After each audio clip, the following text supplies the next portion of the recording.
Florida State's pass rush shows signs of life. Is this a sign of things to come for the Noles?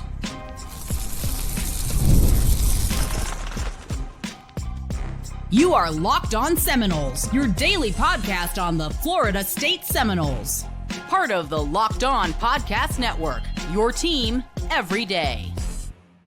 Welcome back to Locked On Seminoles. I'm your host, Brian Smith, longtime college football recruiting analyst.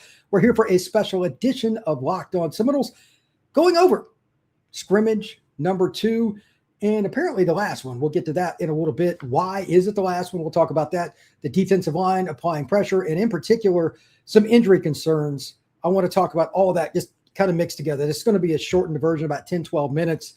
Here's the deal. Florida State, seems like the defensive line, according to Norvell, after scrimmage 2, is starting to get home more. Jalen Anderson, etc. The DeSir twins, and on and on. Is that a product of them just getting home with 4? It sounds like it's better that way, but they are applying different things from Tony White's defense that make it that way too. In today's world, you have to create pressures and just show a different look all the time, especially against veteran quarterbacks like Ashton Daniels. There's really not much he hasn't seen, and that's probably a good thing. Florida State's defense is going to go up against a quarterback that can check out of things, go through it, and they still got some pressure. Obviously, that brings it, well, was the offensive line bad? There's no way to really know. Nobody was really there other than the Florida State staff. So you just take what you can from Norvell with that. But look at it this way. Florida State's defensive line has been maligned the last couple of years. Incredibly inconsistent. Super low, super high. It has just been wild. They must, A, become more consistent, but B, get home with 4. There is no shortcut for that at any level of football.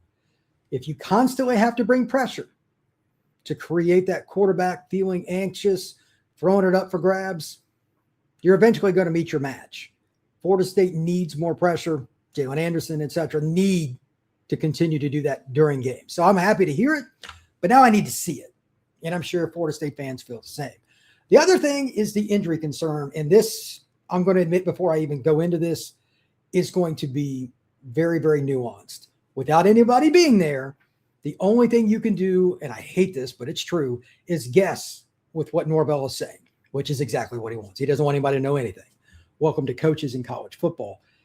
I'm guessing that they're only going to have 2 scrimmages because they have more guys banged up than he's willing to admit. And he's not going to, A, tell us who they are, and B, certainly not going to give any specifics on the injuries, other than he did mention that Quintrevion Wisner is out. He missed the first scrimmage too. That is not a good sign. Think back to last year. Multiple players, receiver, running back, tight end, etc. Oh, he'll be back by the first game. And these things just lingered forever. Javen Boggs, Landon Thomas, etc. No offense to Norvell. I don't believe a word he says about injuries. He lost my trust last year completely. And that's, to be honest, I've had a buddy of mine who's covered this stuff for a very long time tell me, he goes, if you believe head coaches with injuries, you're a fool. Unfortunately, he's right. Last year proved that again. So I'm not going to buy it a whole lot, but here's the proof behind my concern. In a scrimmage, Florida State's running backs were not live. I want you to calculate that in your own mind. In a scrimmage, they're that beat up at running back that Chroma wasn't allowed to be taken to the ground. They just did what they call thud. They hit each other, but they don't go to the ground. That's bad for the linebackers more than anything else. And on top of that, I mean, I know this isn't desirable, but there's no way around it. Running backs must be able to go through contact at full go to prepare for game 1. Yes, that means high risk of injury. There's no shortcut. Running back is a brutal position. If you don't do it, they're not going to be ready for the games. I'm a little nervous right now. A, how deeply is Wisner injured? I don't believe anything Norvell says about that. No offense. I wouldn't believe any other coach either. And B, something tells me it's not just Wisner that's banged up. Is Sam somewhat banged up? Is it Chroma? Is it Amari? Is it a combination? I'm worried about that. I simply do not remember a scrimmage for any team. Hopefully I'm wrong on this. That a running back group was not allowed to be tackled. That is like number 1 on the board. Is inside run. That's what fall camp is always about. So I'm a little bit worried about that because not just the running backs, again, the linebackers have to practice full-on live tackling. That's the other thing. Think about Any point you want in the last 2 years. What game were you completely happy about Florida State's tackling at the linebacker position? Not for a short stint in the game, all that, kind of like the D-line. They've been really high, and then they'll have a missed run gap fit that is just terrible, and they got chunks off 30, 40 yards. Florida State not tackling to the ground, that takes all of it out for me. They're going the way that the NFL does it, but everybody has to do it the same with the NFL level. They're not allowed to tackle. Like the rules in practice in the NFL now are just hilarious. And it's why tackling the NFL is even bad.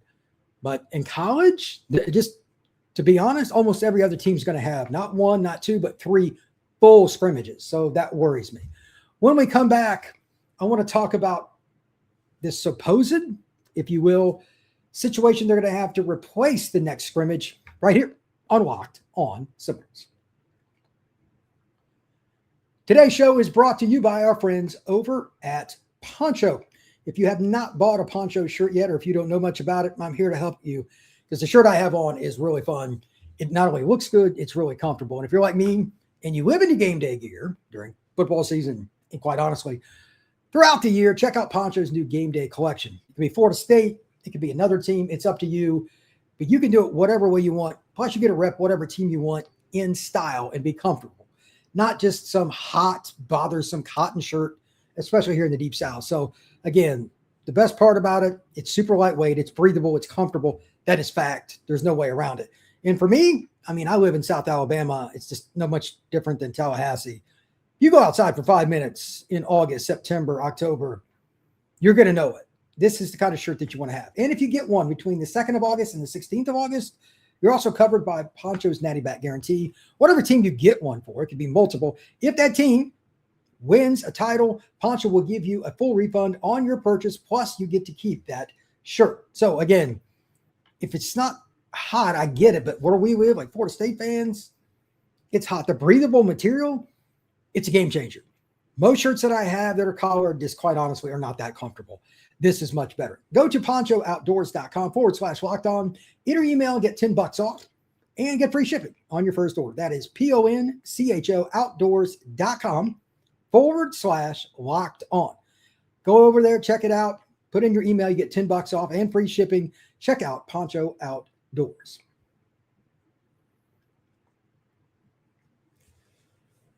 Just want to give a quick thought here on the circumstance regarding Florida State's supposed, if you will, replacement for a scrim. I don't know how you can, there just isn't in my, there's no nice way to say this. There's no replacement for a scrimmage. We've all had concerns amongst the people that I've spoken with in Florida State's media, people that cover the national beat and recruiting, etc. I haven't had one person confident about Florida State's depth. Not one. For them to skip a full-on scrimmage and not hit all the way through in scrimmage 2, they can use all kinds of reasons that they want. That bothers me. And I've made that pretty clear now. But what can you do in the replacement? They're going to do some live-like situations. But I need, again, at this point, I don't trust Norvell with injury stuff, and I think he's trying to hide something open-endedly. What are they going to do to replace that? Because, again, tackling to the ground for college players is vital. Running backs avoiding hits is vital. Tight ends, especially somebody like Landon Thomas that was beat up a lot last year, fighting and blocking, knowing that his guy could get absolutely jolted if he doesn't handle the defensive end or the linebacker or the strong safety. It matters. How do you replace that? I'm new to this, and when I heard it, that's why I literally rushed to my computer. I'm like, oh my God, what are we doing here? This is really odd for me. I don't know what it is because I've never heard of it. There's no precedent for me in hearing this. I guess there's, the NFL does it, but again, those are NFL players. Those are guys that have learned how to tackle. It's probably worse for the defense than it is the offense. Those guys have learned how to tackle. That's why they got drafted. Or they found a way to make a team. They earned it. But they didn't earn it, I can assure you, by simulating. They had to hit people and knock their butts into the dirt. So I want to know what those are. And I hope somebody in the media, and this will be an uncomfortable moment, but there's no nice way to do it. Give us the exact details of how that works. You know how he speaks in real long phrases that it's Norvell speak. They got to narrow it down. How do you replace those reps? I'm not worried about New Mexico State, but I can assure you, based on their history, Rhett Lashley and SMU are going to run downhill right at you, and you better be more physical than them. If you're not, you will lose your first game, and this season will be on the brink because you play Bama in game 2 that matters. It's game 3 overall up in Tuscaloosa. So how do you simulate that? I'm open-ended. If anybody wants to comment on this on Locked On Seminoles YouTube page, fire away, but I really don't know what to say to it. I'm just guessing they're going to do thud, and they're going to do some drills, and they're just trying to avoid injury. They're not going to admit it, but I think it's because they know they don't have the depth that they want, and they're trying to circumvent that and use more of an NFL style. That is my best guess, and I really don't have anything else that I can add to that. But I find it fascinating because that could be their undoing. It really could. You have to tackle, in my opinion, you have to tackle to the ground in fall camp when you're a team that is trying to rebuild, especially. So we'll see what happens with that. I'm curious how this next environment is when they supplement the scrimmage with something in between, whatever that may be. I'm curious what Norvell even says about it, to be honest, with the media. With that, thank you very much for checking out Locked On Seminoles for this extra edition. We will see you again soon. Please like and subscribe.